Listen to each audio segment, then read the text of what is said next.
Well, good morning, everyone. I'm King County Executive Dow Constantine, and thank you for joining us here today on the eve of another milestone in our work to end chronic homelessness in our community. 3 months ago, we gathered here to announce the purchase of this hotel. This is a 99-unit hotel on Aurora Avenue North. And just hours after the last guests had packed up and checked out of this hotel, we began preparing for people to move in. Over the summer, we announced, in fact, the purchase of 8 properties, most of them hotels all around the county, from Redmond to Renton, from Auburn to Federal Way, and 4 of them around Seattle, including 2 here in North Seattle. As we acquired those locations and forged the partnerships with cities to identify where they should be and who should operate them, we really laid out a blueprint for a regional approach to ending chronic homelessness. We used the lessons that we learned during the pandemic, including the lessons from moving people out of crowded shelters and into places of their own. We work directly with cities, with local governments, and we are getting people a safe, secure place to call home, which is a first step to reclaiming their lives. All told, we've acquired 859 units just in the last few months. And by the end of next year, our target is to have 1,600 emergency housing and permanent supportive housing units, new units, for people experiencing chronic homelessness across the county. Now, there's a reason that we are suddenly able to be moving so quickly. We know that when people have a place of their own, they can rest, they can feel safe, they can heal, and they can begin to take charge of their lives, to regain their dignity, to regain their self-determination, to move forward again. Health Through Housing is about giving people the tools, the support, and the opportunity to get back on their feet. And that urgency to move and acquire those units, the urgency to solve this regional challenge, is what brings us to this lobby today. Today, I'm able to announce that the first residents of this place, which will henceforth be known as Mary Pilgrim Inn, and that will be explained in a bit, will be moving in tomorrow. The first 15 guests will move in this week, and we expect by the end of next week there will be some 100 people calling this place home. There can be no doubt our plan has been ambitious from the get-go. There were some who questioned our resolve, and we see now, though, that people who have been trapped in chronic homelessness are, in fact, going to be able to move into a dignified place that they can call their own. In just 3 months, we've gone from the purchase to opening the doors and to people being able to rest their heads on their own pillow. And while today will mark the first opening of a Health Through Housing, new Health Through Housing property, it will definitely not be the last. This is going to be repeating itself over and over and over in the coming months. As we line up the providers and hire the staff and get the construction done, and you'll see some construction going on around here. We're going to be able to see people moving in from the streets in many locations all around the county. Now, Downtown Emergency Service Center, DESC, is our provider here. They're continuing to engage with residents in this area in North Seattle, including near Bitter Lake, and we're going to be doing everything we can to provide housing to individuals directly in this community, as well as those coming from various points around the county. And over the months ahead, we're going to be opening doors to more of our properties and fulfilling the promise we made to the people of King County, a relentless determination to house those who have been chronically homeless, who've been stuck and unable to get their lives back on track. It's an exciting moment, and one that wouldn't be possible without partnerships between the county and cities. And in this case, I really want to thank the City of Seattle for being such a strong partner, and the county and our community service providers, including DESC. And so I am pleased to introduce to you Nicole MACRI, who is the Deputy Director of DESC, among other things, to share a little bit more about Mary Pilgrim and our partnerships here today. Nicole. Thank you so much, Executive Constantine. I'm Nicole MACRI. I'm the Deputy Director for Strategy at DESC, and it is an honor for us to be here today on this day as we are very close to opening the doors to clients here at the Mary Pilgrim Inn. As Executive Constantine said, this day really is the evolution of many lessons learned, both lessons long known about what works to end the homelessness of people living with serious behavioral health conditions and medical conditions. We know that permanent supportive housing is the solution to chronic homelessness, and lessons that we've learned through the pandemic about moving away from unsafe, crowded congregate shelters to more dignified individual spaces. Executive Constantine spoke about the importance of dignity and self-determination that people gain when they come into places like this. We know that those are just not nice to have things, but they make marked differences in people's health and in their ability to achieve greater stability in their lives. We are really grateful to the executive and the entire team at King County for their decisive leadership and quick action in the early days of the pandemic to move people out of crowded spaces and into hotel settings. That is where we learned, thanks in part to research done by the University of Washington, about the significant improvements to people's lives when they move into settings like this and have ongoing staff support, including on-site behavioral health support and medical support delivered by doctors and nurses from Harborview Medical Center. As Executive Constantine said, this program is named after Mary Pilgrim. We've named it Mary Pilgrim Inn. Mary was lovingly known by many DESC clients and staff as Nurse Mary. She was a Harborview nurse who was cited, who worked in our downtown emergency shelter for a couple of decades. She was well known in the Pioneer Square neighborhood to many people who were living homeless, who had medical conditions that could not get the care that they needed. Mary was a lifeline to so many people who were struggling. But Mary knew, and she often would say, what these clients need, what these folks need is a place to live. And so in honor of her and her vision, we are really honored to be able to name this program after Mary Pilgrim. As you heard, this is the first of many locations for Health Through Housing. We are thrilled to be working in partnership to really pioneer a new model that provides more care and stability for folks, and that has a vision of moving people to permanent, long-term housing. The vision that the executive named of acquiring and standing up 1,600 units of emergency and supportive housing is the boldest vision our region has ever had to address chronic homelessness, and it is our honor to be a part of it. So thank you. I can't not end my comments today without expressing deep, deep gratitude to the staff team at DESC. They have done tremendous work.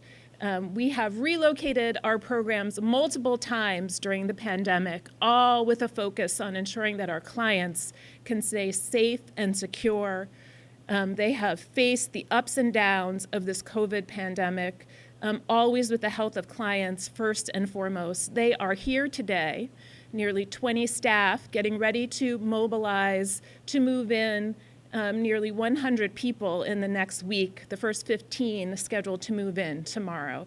This team has been amazing and has gone above and beyond again and again. And so with that, we are just very grateful, and I am particularly grateful to our team. Thank you.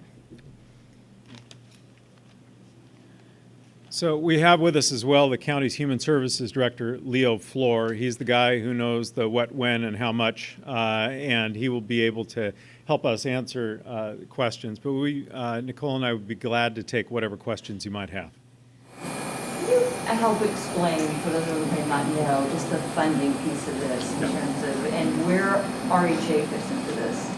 Yes. So on the first question, the funding for this is coming from a 0.1% sales tax that was authorized for the county to enact, authorized by the state legislature. It was first authorized for us to build new permanent supportive housing and to operate that housing. To do that takes several years to, acquire a site, get the permits, build it, et cetera, and costs upwards of $400,000 a unit. When hotels began to empty out during the pandemic, we saw an opportunity, and thanks to Nicole, who in her other life as a member of the State House of Representatives and others, we were given the chance to use that 0.1% funding to buy existing buildings, because we knew we could buy them much less expensively and get them up and running much sooner. And this is a perfect example of that in operation. So the 0.1% sales tax allowed me to bond $350 million to buy the buildings, and then a portion of the money will go to provide the on-site services, including from DESC 24 hours a day. The Regional Homelessness Authority is about the direct services to people on the streets while they are homeless. So as we're building this capacity, we are making sure that that authority, as it gets stood up, is able to attend to the needs of people who are struggling on the streets in the encampments today.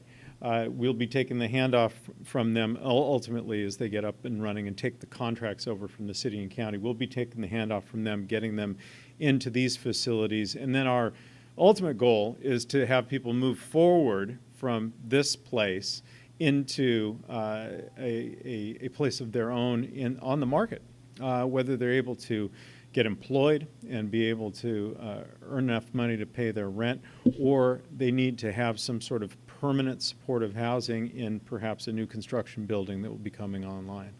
But we're really grateful to the state legislature for having recognized this as a key missing element of the homelessness picture.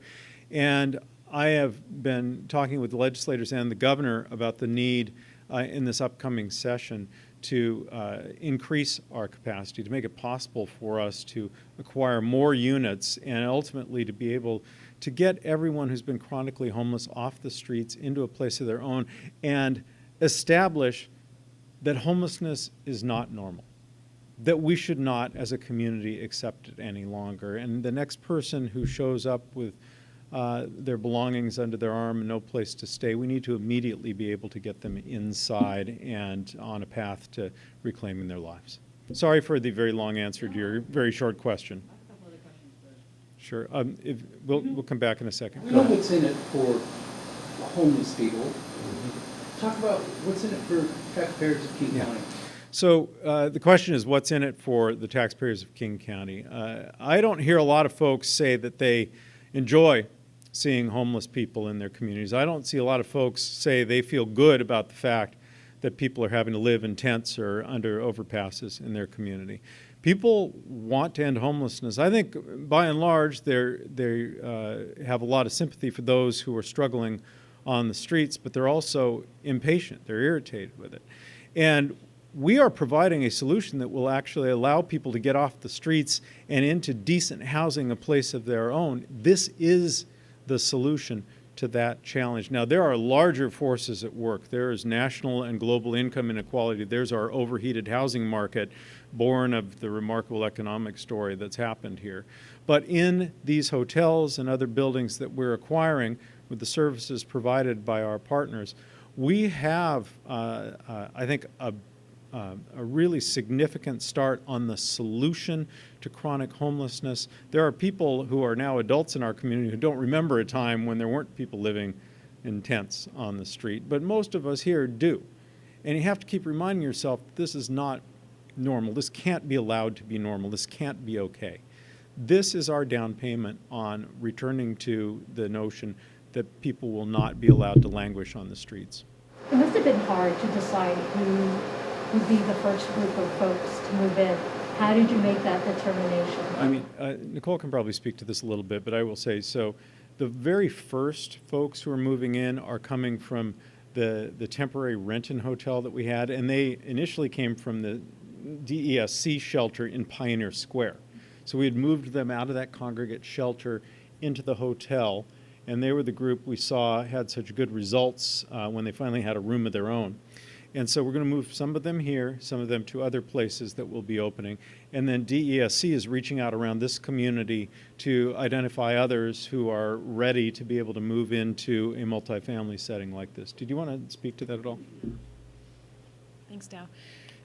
Yeah, so we have been, as you heard, operating a temporary hotel-based shelter out of the Renton Red Lion.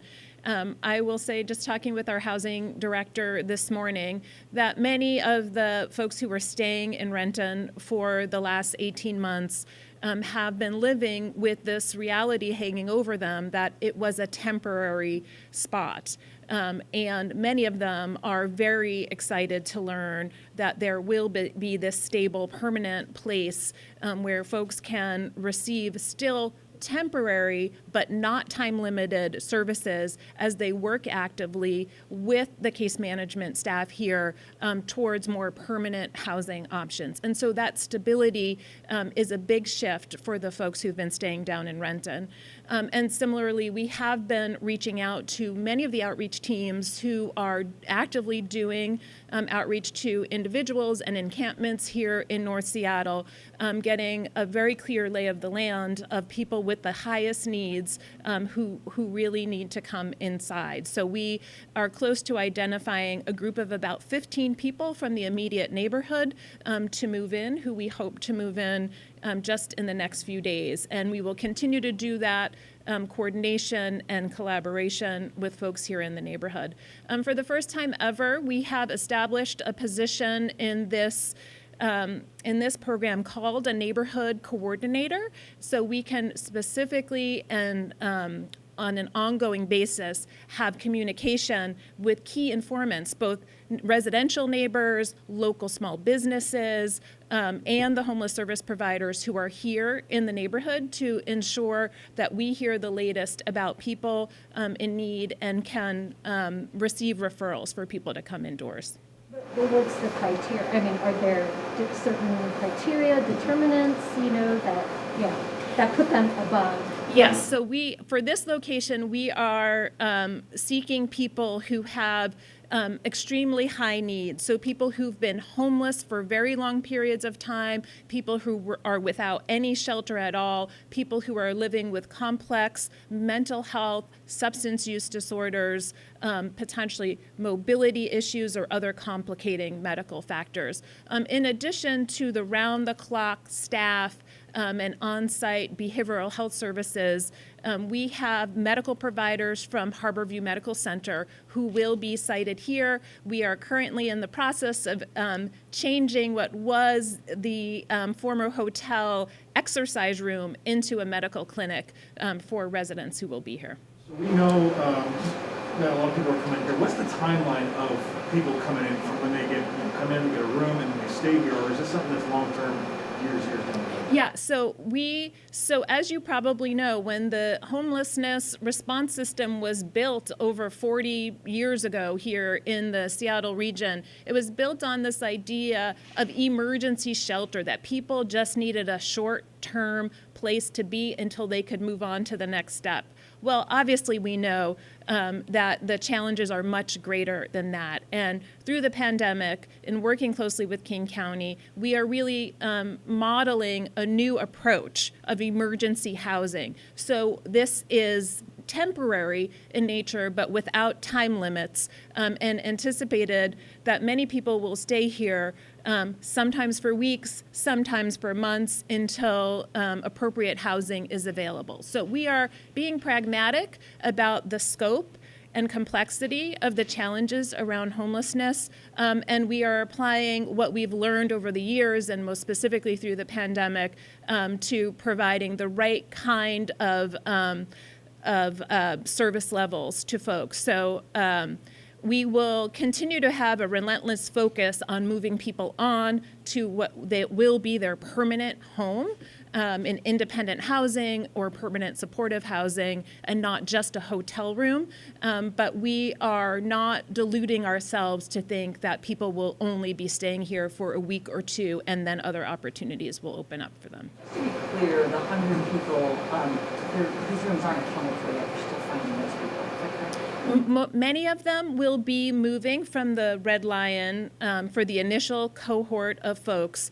And as rooms become available, as people move on, for instance, DESC ourselves, we are planning to open a brand new supportive housing building in the Rainier Valley on January 3rd. And so that will open up another 92 units of permanent supportive housing in our region.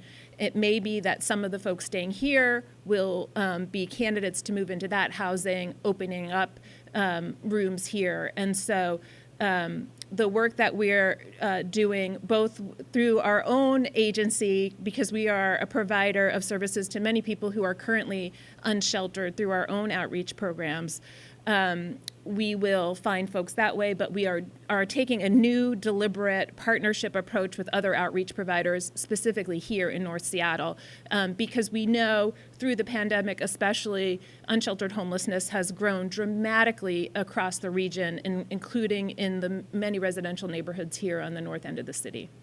Can you address the naysayers, the people who say not in my backyard, and also the stigma that is attached to these people's perspectives?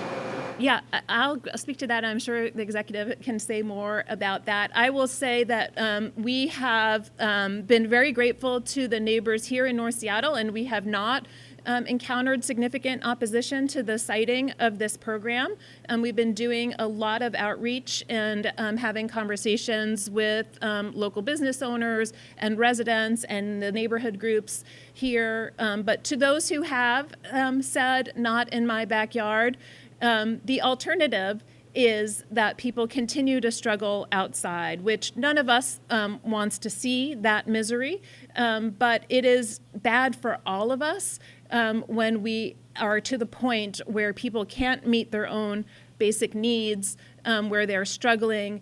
We've seen the impacts that encampments have in particular. So we think this is a much better alternative. It is based on the research that shows that this kind of stability and round-the-clock service not only provides more stability for the people who stay here, it stabilizes neighborhoods, and it is far more cost-effective. As taxpayers, we should have an interest in not seeing people go in and out of jail, in and out of the hospital emergency rooms, but to have ongoing stability, 3 meals a day, medical services on site. And we have a lot of experience operating both short-term homelessness programs and close to 20 permanent supportive housing buildings throughout the Seattle area, and have found them to be real assets to the neighborhoods where they are. If I could, so the state legislation requires that at least 15% of the people housed in the Health Through Housing program come from the immediate neighborhood, the community, the city in which the facility is sited. My push, and Leo can attest to this, is that we want that percentage to be much higher. We want a community to embrace a facility like this as an opportunity to get folks off the streets, to help the people they're engaging with, encountering every day. And while we will be housing people from around the region in each of the buildings, we'll also be focusing on that outreach that Nicole was talking about in the local neighborhood. And we always want, as well, for this, as you alluded, to be a chance for people to begin moving forward in their lives. Again, that's very difficult when you're struggling to survive on the street every night.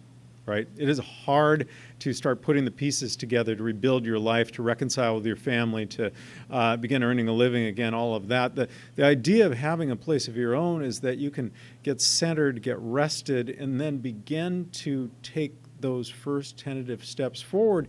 And many of those paths will ultimately lead to employment and self-sufficiency again. Now, some people have deeper underlying challenges, and they may be candidates for permanent supportive housing, which is dignified housing with the services you need to be able to live your life as fully as possible.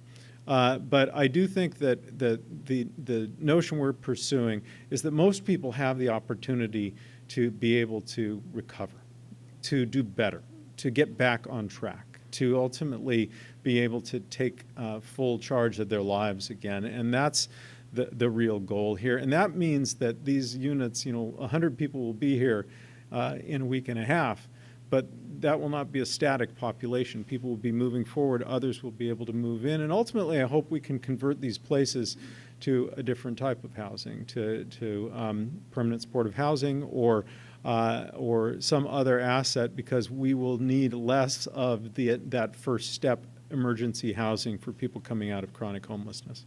You mentioned that there was a lot of cooperation with all the cities in terms of placing these hotels, but the mayor of Redmond says that their hand was forced with the cloud in there, and that the county didn't ask for permission. Is that true?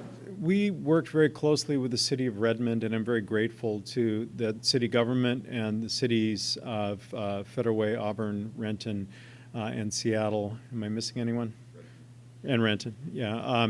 Because the approach we took was to say, there's a need here, we would like to site a facility, help us identify which place would work best for you.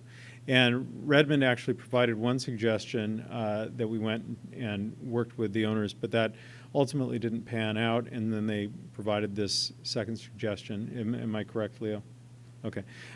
So it is true that we are taking pains to work with cities on the siting, and then we're taking pains to work with cities on who the provider will be, because each city wants a provider that is kind of attuned to the city's culture and needs, and with whom they feel they can work well. Just so I can photograph it correctly, there's not going to be permanent fencing like that with I want to speak to that. So you'll see outside there's fencing with razor wire. That's just for construction, right? That is to keep the construction site secure, but that's coming down. This is going to be operated, it's like an apartment building. And it has, of course, a little higher level of staffing, professional staffing, able to provide the services the residents here need. But you are expected to conduct yourself as you would in any other apartment building, and you'll be obviously provided the opportunity to become part of a community here, as you would living in an apartment building anywhere else. Others?